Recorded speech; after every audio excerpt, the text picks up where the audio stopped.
Ini jawab salamnya sudah lesu. Ini lapar atau meragukan saya sebagai penceramah? Lapar. Alhamdulillahirabbil alamin wa bihi nasta'inu ala umuri dunya waddin. Wassalatu wassalamu ala asyrafil anbiya'i wal mursalin imamil muttaqin sayyidina wa maulana Muhammadin wa ala alihi wa ashabihi ajmain, amma ba'du. Sayyidina al-mukarram Romo Kiai Lukman yang saya hormati, mudah-mudahan Allah muliakan. Guru saya, sepuh kita semua, Ketua PCNU Kabupaten Majalengka yang saya hormati, mudah-mudahan Allah muliakan. Sahabat Ketua PC JKHNU Kabupaten Majalengka yang saya hormati, mudah-mudahan Allah muliakan. Aparatur pemerintahan dari atasan sampai bawahan yang saya hormati, mudah-mudahan Allah muliakan. Para tokoh masyarakat, para tamu undangan, hadirin wal hadirat rahimakumullah. Sebelum saya panjang lebar menyampaikan materi, kita memohon mudah-mudahan acara kita kali ini masuk dalam apa yang disabdakan oleh Rasulullah Sallallahu Alaihi Wasallam dalam hadis riwayat Imam Muslim. Ibu-ibu masih kondusif? Mohon izin, sudah zuhur, tapi Pak, di dalam hadis itu ada dua waktu sholat yang Nabi biasanya diakhirkan. Satu ini yang masyhur, sholat isya. Kedua sholat zuhur. Jadi biasalah jangan ada istilah zuhur, biasa juga jam 2 sholatnya itu. Santai saja ya. Jadi dalam hadis itu Nabi sering mengakhirkan dua waktu sholat ini, sholat isya dan sholat zuhur. Tapi jangan dijadikan hobi, hanya solusi saja. Saya mau izin sampai jam 1 saja. Oke. Saya diminta untuk menyampaikan tentang ceramah kebangsaan, karena memang Pak TNI dan Pak Polisi, kami di Nahdlatul Ulama itu disebut oleh kalangan-kalangan para peneliti sebagai kaum teks, masyarakat teks. Jadi warga NU tidak akan melakukan sesuatu tanpa ada referensinya, makanya disebut masyarakat teks. Saya di pimpinan pusat Gerakan Pemuda Ansor diamanahi untuk membuat aswaja sugih, istilah Gusmen itu. Setelah 15 tahun terakhir kita konsen bagaimana aswaja ini menjadi motor penggerak untuk menanamkan nilai-nilai kebangsaan. Kita sukses besar. Lagu Subhanul Waton dihafal sampai anak-anak PAUD. Hubul waton minal iman. Tapi pakai to ya Pak, jangan pakai dot. Kalau pakai dot itu jadi hubul wadon Pak. Itu beda artinya. Kita sukses. Sekarang saya diminta untuk membuat aswaja sugih. Bagaimana aswaja itu menggerakkan warga Nahdlatul Ulama untuk mandiri secara ekonomi dan meningkatkan etos kerja. Jadi sulitnya jadi warga NU itu Pak Kiai, jangankan ijazah, jangankan tahlilan, kaya pun harus ada dalilnya Pak. Ini repotnya jadi orang NU. Makanya kita siapkan referensi, karena 8 tahun sebelum Nahdlatul Ulama berdiri, Mbah Hasyim Asy'ari dan Mbah Wahab Hasbullah mendirikan koperasi Nahdlatul Tujar, kebangkitan para ekonom, kebangkitan para usahawan, yang nanti koperasi Nahdlatul Tujar ini membiayai keberangkatan Komite Hijaz yang berangkat ke Saudi Arabia. Dananya SPPD-nya diambil dari koperasi Nahdlatul Tujar. Ini penting sebelum nanti ke kebangsaan. Kita sering teriak-teriak Nusantara milik kita, yang mengelola entah siapa. Memang Nusantara milik kita, tapi yang mengelola dan yang menikmatinya bukan warga NU. Ini kesadaran warga Nahdlatul Ulama di usianya yang besok 1 abad. Warga Nahdliyin harus sadar bahwa Nusantara ini adalah warisan para kiai-kiai kita, warisan guru-guru kita. Implementasi dari hubbul waton minal iman adalah ikut mengelola Nusantara yang manfaatnya disalurkan sebanyak-banyaknya untuk kemaslahatan rakyat. Ini penting. Tapi karena temanya kebangsaan, kita bicara kebangsaan dulu lah. Imam Ibnu Jarir At-Tabari dalam tafsirnya Al-Jami'ul Bayan, beliau menyuguhkan sebuah asbabun nuzul dari surat Al-Qasas ayat 85. Ini juga diriwayatkan oleh Al-Bukhari dalam sahihnya. Ibu bapak, ketika Nabi hijrah dari Mekah menuju Madinah, Nabi istirahat sejenak di Zuhfah, di asbabun nuzulnya. Beliau istirahat sejenak, lalu beliau melihat pertigaan menuju Makkah. Beliau berdiri menatap dengan penuh kesedihan kemana jalan itu menuju, ke Mekah Al-Mukarramah, tempat kelahiran beliau. Tidak terasa air matanya meleleh. Lalu keluar dari lisan yang mulia, sungguh engkau adalah sebaik-baiknya tempat yang aku cintai. Andai masyarakatmu tidak mengusirku, niscaya tak akan pernah aku tinggalkan engkau, wahai Makkah tercinta. Ini dalil pertama bahwa mencintai tanah air adalah sunnah Rasulullah Sallallahu Alaihi Wasallam. Nanti Pak TNI, Pak Polisi, ada saudara kita yang kemarin viral di YouTube. Saya tidak menyebut nama ormasnya lah, menjaga kode etik jurnalistik. Inisial saja, HTI. Inisial Pak. Kan itu terbebas dari undang-undang ITE kalau inisial. Ada salah satu pentolan ormas itu bilang, nasionalisme itu, mencintai tanah air itu tidak ada dalilnya. Bahkan mencintai tanah air itu adalah ta'assub, asobiyah yang membuat umat menjadi lemah. Anda cek di YouTube-nya itu.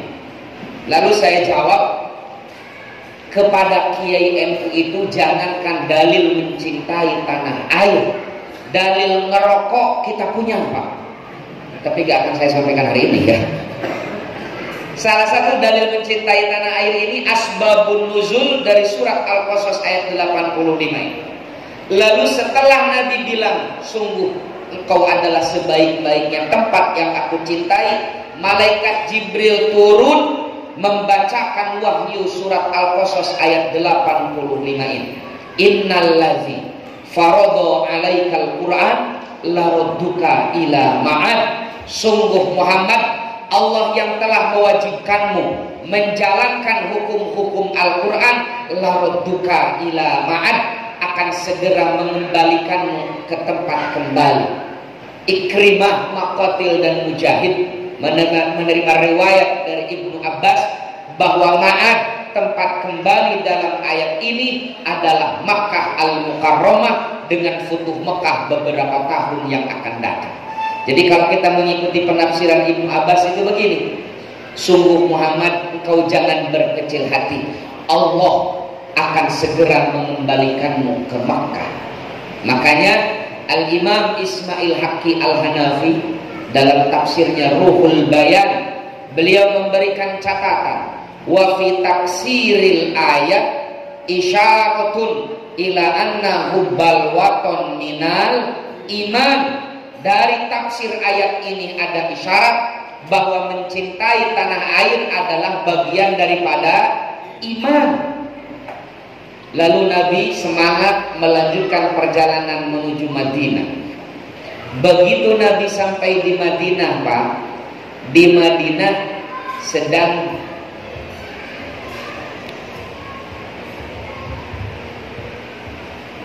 Di Madinah sedang diberlakukan PPKM level 3, sedang PSBB, sedang musim pandemi. Para sahabat banyak yang terpapar virus. Lalu baginda Nabi menyuruh para sahabat untuk mengaminkan doa ini. Ini doanya diriwayatkan oleh Al-Imam Al-Bukhari. Kata Nabi, Allahumma habbib ilainal Madinah kahubbina Makkata al-ahad. Ya Allah, anugerahkan kepada kami kecintaan terhadap Madinah ini, tanah air baru beliau, melebihi kecintaan kami terhadap Makkah al-Mukarramah. Jadi ibu bayangkan, baginda Nabi itu sampai memohon kepada Allah agar Allah menitipkan rasa cinta dalam hati beliau untuk tanah air barunya, yaitu Madinah, sebagaimana Allah telah menitipkan rasa itu dalam hati beliau untuk Makkah al-Mukarramah. Kalau masih kurang lagi, bisa dibuka dalam Sahih Bukhari. Idza qudima min safarin fanadha ila judratil Madinah. Kalau Nabi pulang dari luar kota, habis mengisi acara lah, Rajaban atau PKPNU apalah istilahnya, Nabi pulang ke Madinah. Ketika beliau sudah melihat tembok-tembok perbatasan Madinah, Nabi menggerakkan kendaraannya, mempercepat laju kendaraannya, ingin segera sampai ke Madinah. Kata Ibnu Hajar Al-Asqalani menafsirkan hadis ini, beliau mengatakan wa fil hadisi dalalatun ala fadlil Madinah wa ala masyru'iyati hubbil watan wal hanini ilai. Hadis ini punya dua poin. Satu, tentang kemuliaan Madinah. Dua, disyariatkannya mencintai tanah. Berdiri saja. Berdiri Bu. Biasanya di depan ibu-ibu itu Kang Endar, untuk menunjukkan kelaki-lakian itu harus bisa berdiri. Betul gak Ibu? Tapi saya itu berdiri dan duduk gak jauh beda Ibu. Sami-sami penet, tapi makiran jangkung. Saya sekira Ibu ya. Oke.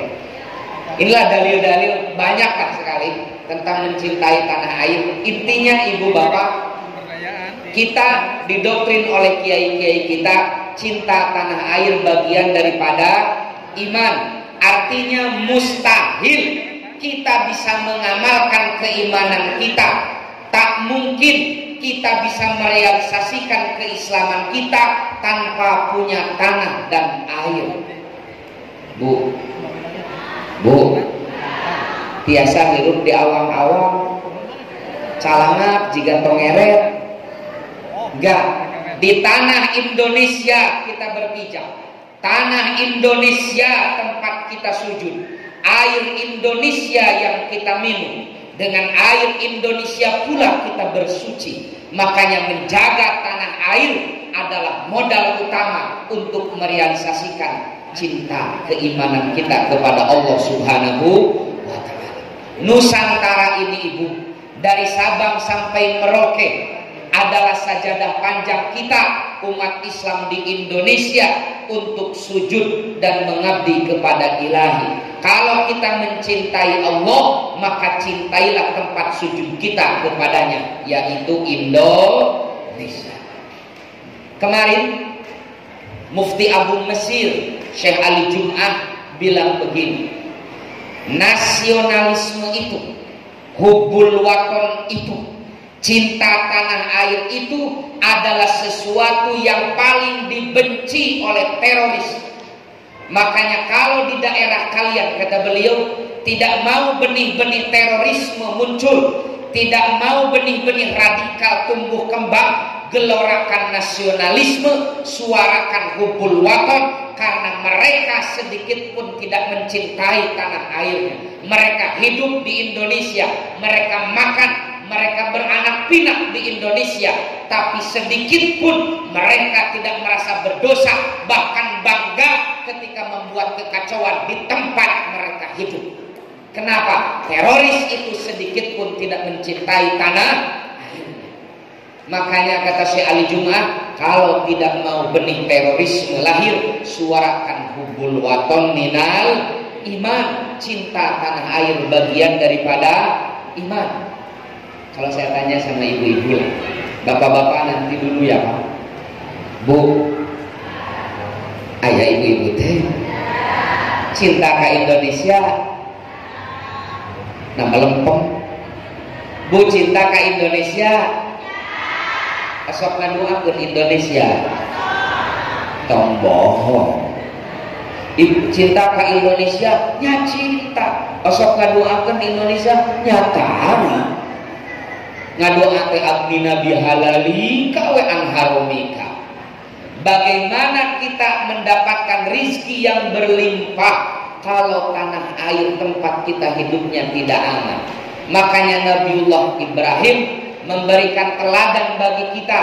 Ini tertuang dalam surah Al-Baqarah ayat 126, mirip dengan surat Ibrahim ayat 35. Wa idh qala Ibrahim rabbi ij'al hadza baladan amina warzuq ahlahu minas samarat. Ya Allah, jadikan negeri ini negeri yang aman dan limpahkan kepada penduduknya rizki dari beraneka ragam tumbuhan. Lihat ibu, sebelum Nabiullah Ibrahim memohon apa-apa kepada Allah, sebelum memohon dilimpahkan rizki yang barokah, yang pertama kali beliau mohonkan adalah baladan aminah, negara yang aman dulu.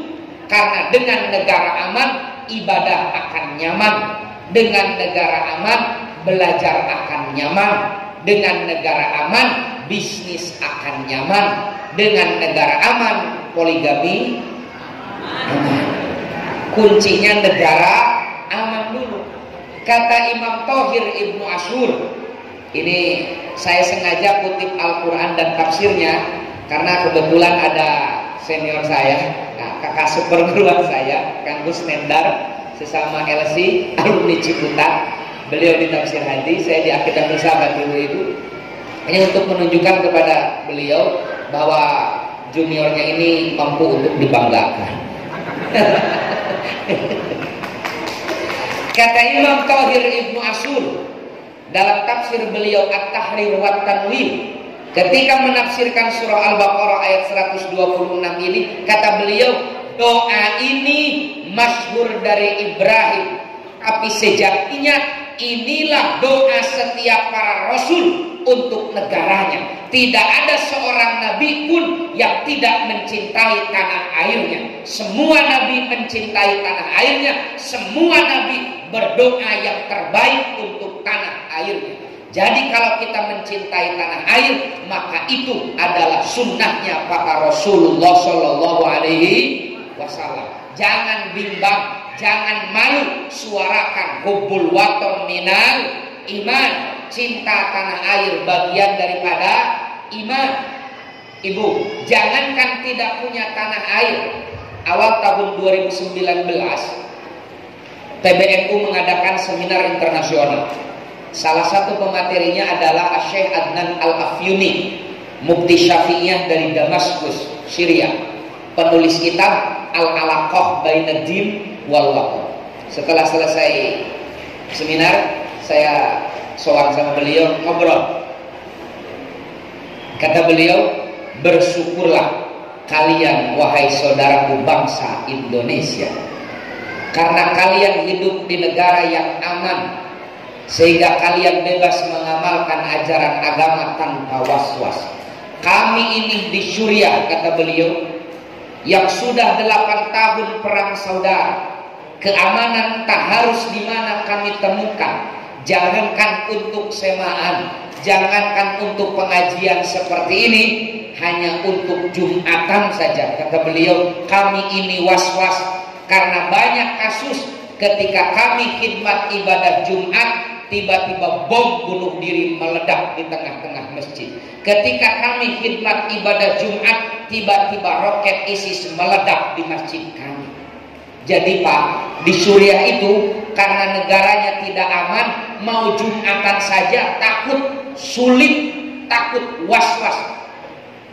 Di Indonesia saking amannya, alhamdulillah sedang Jumatan sempat tiduran Pak.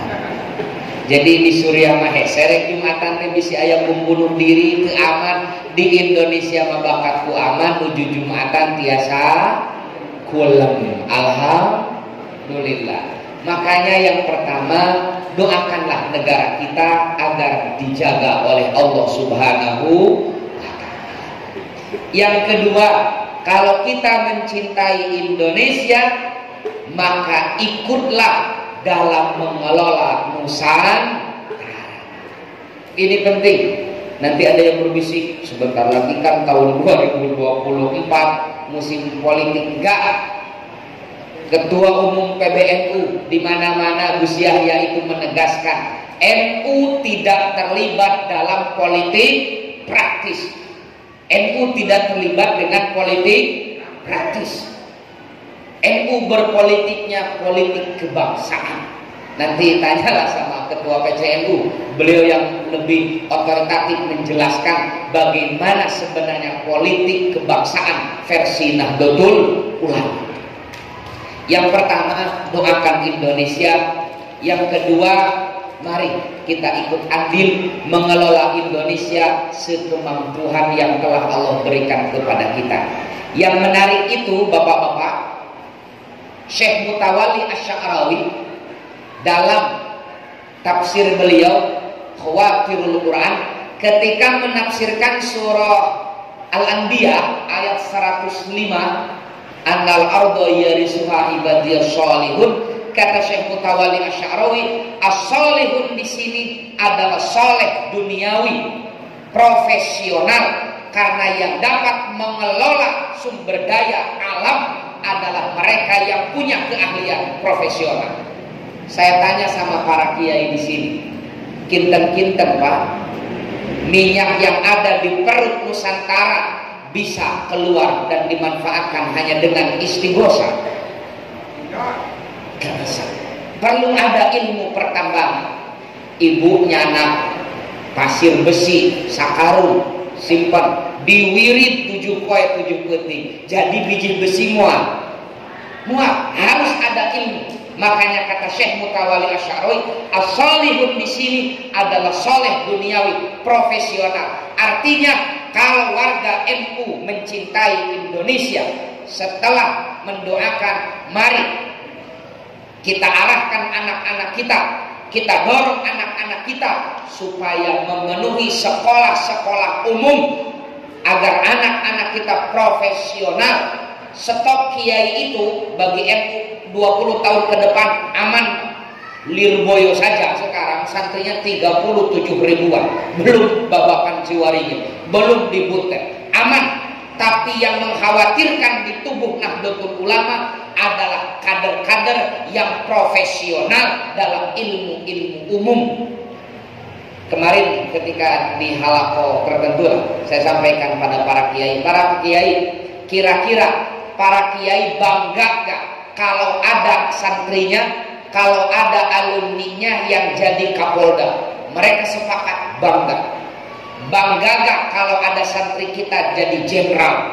Bangga. Pertanyaannya, kalau istilah Sunda, tepi kabuluan belut, kebanggaan itu tidak akan lahir. Kenapa? Jadi jenderal itu tidak cukup dengan tirakat, ada sekolahnya. Mustahil NU punya kader jenderal kalau santri-santri NU tidak diarahkan untuk masuk di Akpol, masuk di Akmil. Bagaimana Nahdlatul Ulama bisa mengelola Nusantara kalau kader-kadernya tidak diarahkan untuk memenuhi ITB, memenuhi IPB, memenuhi UGM, memenuhi universitas-universitas negeri terbaik yang mempersiapkan anak-anak kita mengelola sumber daya alam bangsa kita. Ini penting, Pak. Mengirimkan anak kita di hafidz Quran penting, iya. Tapi mengirimkan anak-anak kita di lembaga pendidikan formal pun tidak kalah pentingnya, Pak. Makanya lambang dari Nahdlatul Ulama itu bola dunia, Pak. Di samping visioner, kiai-kiai kita ini melambangkan bahwa kita hidup di dunia dan punya tanggung jawab untuk mengelola bumi ini. Dan kata Syekh Mutawalli Asy-Sya'rawi, annal arda yarisuha ibadiyas sholihun. Sholihun di sini yang bisa memakmurkan bumi, yang bisa mengelola sumber daya alam adalah mereka yang punya kecakapan profesional, mereka yang ahli di bidangnya masing-masing. Ini penting, Pak. Yang ketiga, waktunya sudah mepet. Kalau kita mencintai Indonesia, maka mari tingkatkan etos kerja kita agar bisa memberikan manfaat kepada Indonesia. Salah satunya kita sekarang konsen bagaimana Ahlus Sunnah wal Jamaah memotivasi masyarakatnya, memotivasi warga NU untuk meningkatkan etos kerja. Kenapa?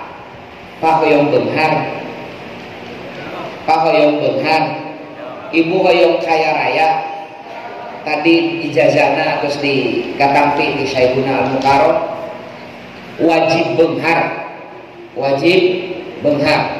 Karena 4 dari rukun Islam semua perlu dana. Jadi dari 5 rukun Islam, Pak, yang gratis itu cuma syahadat. Laras tuh. Sholat harus punya dana. Makanya kata Sayyidina Ali, maqamadin illa bil mal. Agama tidak akan tegak tanpa dukungan dana. Coba kita akan syiar ijazah munajat Qur'ani seperti ini. Kira-kira cukup dengan istighosah kemudian datang Jibril nawasene? Enggak, perlu ada dana. Sholat pun harus ada dana. Kenapa? Sarung penutup aurat itu tidak hanya menunggu pembagian dari caleg, Pak. Kita yang harus beli. Ini menandakan sholat itu perlu dana. Puasa Ramadan juga perlu dana, karena buka dan sahur tidak dijamin oleh BPJS. Apalagi bayar zakat, apalagi munggah haji dan seterusnya. Yang lucu itu kemarin saya halakoh para kiai muda Rijalul Ansor itu, kiai-kiai muda yang luar biasa paham betul-betul ros. Saya membuat satu soal. Ada si A, penghasilan per bulannya sekian, pengeluarannya sekian, bla bla bla. Coba angkat tangan siapa yang bisa menentukan, menghitung berapa zakat yang harus dikeluarkan. 58 orang kiai muda itu semua acung tangan. Mereka mampu menghitung berapa zakat yang harus dikeluarkan. Oke. Pertanyaan kedua, coba acungkan tangan siapa yang pernah membayar zakat mal. Gak ada satupun yang acung tangan. Lalu saya bilang, kewajiban dalam Islam itu membayar zakat, bukan menghitung zakat. Laras tebu, nu wajib menghitung zakat atau bayar zakat? Kadang Pak Kiai, kita fokus mengajarkan santri kita menghitung zakat, tapi kita abai, kita lupa bagaimana menjadikan santri kita membayar zakat. Jadi muzaki. Makanya para kiai kita setelah tahun 1916 mendirikan Nahdlatul Wathon. 2 tahun setelah itu, tahun 1918, Mbah Hasyim Asy'ari mendirikan koperasi atau syirkah Nahdlatul Tujjar, kebangkitan ekonomi. Kenapa? Karena ekonomi itu sangat penting. 5 dari rukun Islam yang gratis cuma 1, syahadat. Sisanya perlu Lalu di tahun yang sama, 1918, bahwa Hasbullah melebarkan sayapnya, melakukan kerjasama dengan organisasi pergerakan. Pertama, Budi Utomo mengadakan sebuah kerjasama di bidang pengembangan sumber daya manusia kader-kadernya dengan mendirikan Taswirul Afkar. Jadi alumni Nahdlatul Wathon, santri-santri NU bergabung dengan orang-orang Budi Utomo, kaum intelek yang mengenyam pendidikan Belanda saat itu, bergabung dalam satu wadah Taswirul Afkar. Untuk apa? Pengembangan sumber daya manusia kader-kader kita. Jadi hari ini kalau kita mencintai Indonesia, mari kita lakukan kerjasama untuk meningkatkan sumber daya manusia kader-kader kita. Kemarin Kang Endar, kemarin saya adalah informasi untuk beasiswa S2, S3 di salah satu universitas terbaik. Ada 7 kuotanya. Saya umumkan ke kader-kader di PMII, di Ansor, di IPU, di PPNU, yang daftar cuma 5 orang. Dari yang 5 orang ini, yang lulus TUPAL cuma 2 orang. 5 deui ka mana entah kemana.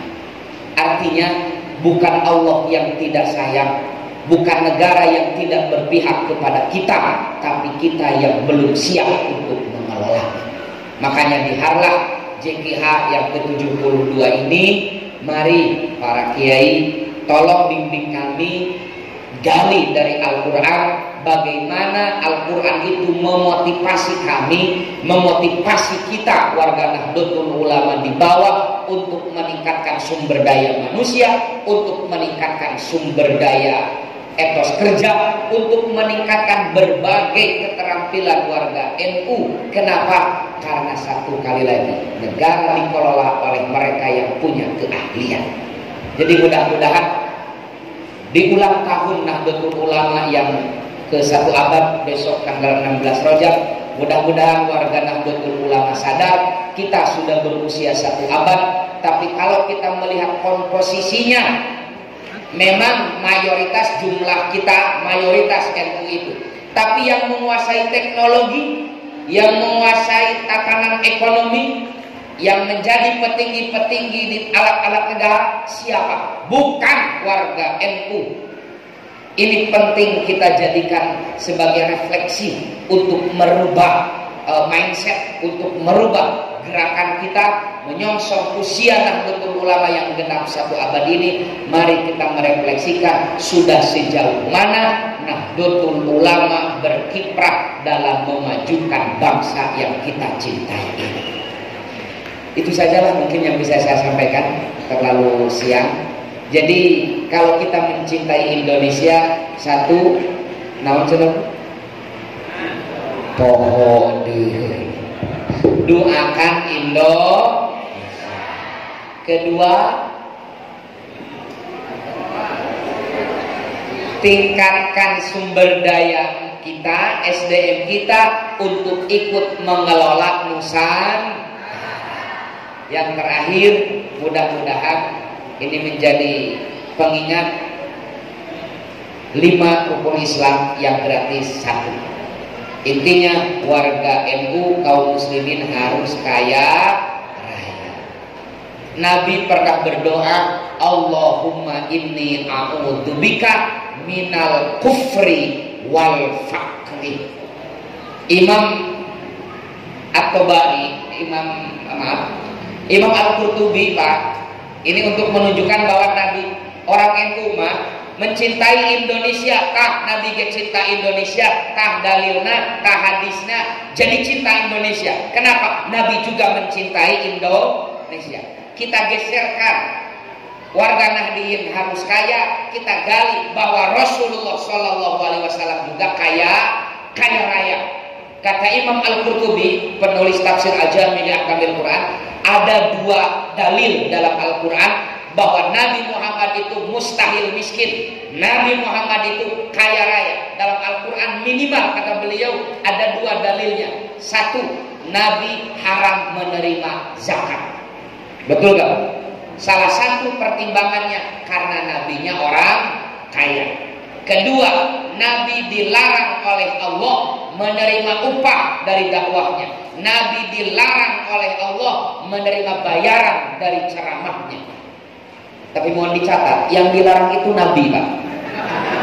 Ini perlu digaris bawah ini. Yang dilarang itu wa wajadaka ailam fa'alna. Ya. Nanti saya kirim materinya ke Ketua PCJKH, materi tentang Azwajah Sugih. Kita tunjukkan kekayaan Rasulullah SAW menurut riwayat-riwayat sahih. Investasi Nabi itu, saya jumlah dari referensi Quran itu, jumlah investasi Nabi di unta itu, Nabi punya 6.400 unta, 6.400 ekor unta. Nabi punya investasi 10.700-an kambing.